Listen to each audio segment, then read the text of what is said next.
લઈ જાય કે નાસિક લઈ જાય કે તો પૈસાવાળા છે તો 2 લક્ઝરી કરીને બી લઈ જાય, પણ મેં કીધું આપણે એટલો એમાં ખોટો ખર્ચો કરવો નથી. તે જ ખર્ચો આપણે કઈ સ્કૂલના બાળકોને આપી શકીએ એવી મારી ઈચ્છા હતી. એટલે ત્યારથી મેં ચાલુ કરેલું આ કે સ્કૂલના બાળકોને આપણે નોટબુક આપવાની ને આપણા ગામમાં જ આપવાનું.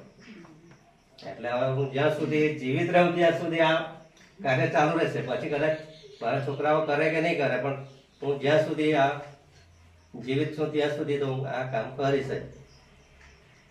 અને બીજી વસ્તુ, શાળામાં જે ભોજન ખંડ માટે બરાબર ને, એના માટે અરજી આપેલી છે અમે. એટલે તે ઉપર જ બનાવવાનું છે, આપણી પાસે જગ્યા નથી. એટલે ઉપર બનાવીએ ને તો ઉપર આ સ્લેબ પણ બચી જાય અને બાળકોને તે લગભગ એ બની જાય.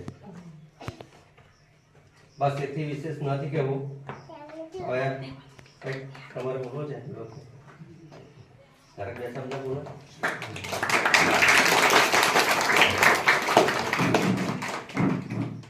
હું જયેશભાઈનો આભારી માનું છું કે મને આ સ્કૂલમાં આમંત્રિત કર્યા, જે દર વર્ષે નોટબુકનું વિતરણ કરે છે.